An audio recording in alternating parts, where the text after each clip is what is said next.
Hello guys, हम लोग अभी जा रहे हैं मार्केट क्योंकि हमें ना दीपांशु के लिए पिलो लेके आना है। एक्चुअली क्या होता है ना, जो घर वाले पिलो है ना वो थोड़े से हार्ड हैं और वो ज़्यादा मोटे हैं, मतलब ऊंचे हैं। हमें कुछ इस टाइप का स्पंज चाहिए कि मतलब ज़्यादा ऊंचा भी ना हो और ज़्यादा नीचे भी ना हो, वो दबे भी ना हो, तो ऐसा कुछ हमें चाहिए।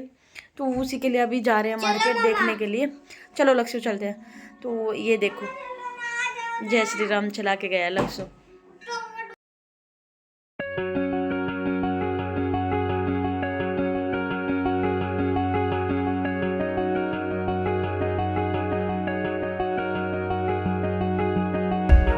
और यहाँ पे मुझे हंसी पता है क्यों नहीं आ रही थी। पहले लक्ष्य बोला कि मम्मा मैं आपकी वीडियो शूट करूंगा, फिर मैंने फ़ोन ले लिया ना तो बोला मेरी वीडियो मत बनाना। मैंने कहा क्यों, आप भी तो मेरी बना रहे थे, तो मैं भी आपकी बनाऊंगी। ऐसे ही हम मम्मी बेटा मस्ती कर रहे थे और फिर हम निकल लिए मार्केट के लिए। लक्ष्य ना थक गया था मार्केट में पैदल घूम घूम के ना, और घर आते ये देखो ये आराम से सो गया। मैंने सोचा कि वो अभी वैसे लेटा है टीवी देख रहा है, बट उसने टीवी तो ऑन ही नहीं किया, वैसे जाके बस अंदर जाके लेट गया और सो गया था। और साथ में हम आटा भी उठा के ले आए थे क्योंकि चक्की पे बन गया था, उनका फ़ोन आ गया था कि आप ले जाओ, हो गया। तो अभी थोड़ी देर गर्म रहता है ना, इसलिए मैं इसको ढक्कन नहीं लगाती हूँ। अभी काफ़ी टाइम हो गया है इसको, इसलिए मैंने ढक्कन लगा दिया है। और यही होता है ना कि मार्केट से आने के बाद चाय तो मैंडेटरी है भाई। और आफ्टरनून का टाइम हो गया था तो मैंने सोचा कि फटाफट चाय भी बना लेती हूँ क्योंकि मन बहुत बहुत कर रहा था चाय के लिए। वैसे तो मुझे लक्ष्य बोल रहा था रास्ते में कि मम्मा अभी घर जाते ना मेरे लिए पास्ता बनाना, तो मैं वही बनाने वाली थी, बट मैंने देखा कि लक्ष्य तो सो गया है। और जब भी बच्चे दोपहर में सोते हैं तो 1-2 घंटा तो मैक्सिमम सोते ही सोते हैं, तो लक्ष्य भी 2 घंटे से पहले उठने वाला नहीं था। तो मैंने सोचा ये वाला आइडिया तो ड्रॉप करते हैं, चाय बना के पी लेते हैं। तो मैंने इसलिए पास्ता तो बनाया नहीं, फिर हमारे लिए चाय बनाई। और साथ में मेरे को फिर ध्यान आ गया था कि दीपांशु को भी खाना खिलाना है ना, उसका भी टाइम होने वाला है।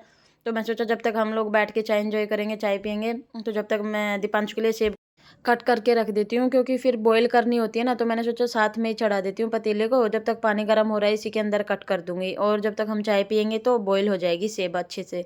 बॉईल होने के बाद जब ठंडी हो जाएगी ना, उसके बाद फिर ग्राइंडर से उसको पीस के पूरा उसका प्योरी बना के जब दीपांशु को ट्यूब से खिलाते हैं।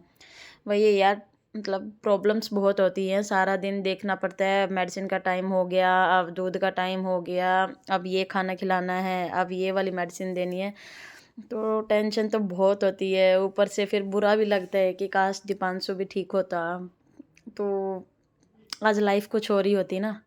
चलो कोई नहीं, किसी की भी लाइफ आसान नहीं है, सबकी लाइफ में अपने अपने टेंशन, अपनी अपनी 100 तरह की प्रॉब्लम्स होती हैं ना। कोई नहीं, एक ही ज़िंदगी है ना, इसको वैसे ही सोच सोच के गुजारेंगे तो क्या जीना फिर। इसलिए एंजॉय करते हैं, जो भी है जैसा भी है अच्छा है। भगवान ने कुछ सोच समझ के ही दिया होगा, है ना। बोलते हैं ना कि भगवान कुछ करते हैं तो अच्छे के लिए ही करते हैं। So thank you for watching guys, take care, bye bye. ऐसे ही पॉजिटिव थिंकिंग के साथ अपनी ज़िंदगी जियो, नेगेटिव थॉट्स को निकाल दिया करो माइंड से। आते हैं, सबके आते हैं दिमाग में, बट कोई नहीं, उनको एक टाइम आने के बाद फिर से वो होता है ना, फ्लश कर दिया करो माइंड को। और हमारी देखो बातें करते करते चाय भी बन गई है और साथ में दीपांशु की एप्पल भी बॉईल हो जाएगी। टेक केयर गाइस, अपना और अपनों का ध्यान रखिए, बाय बाय।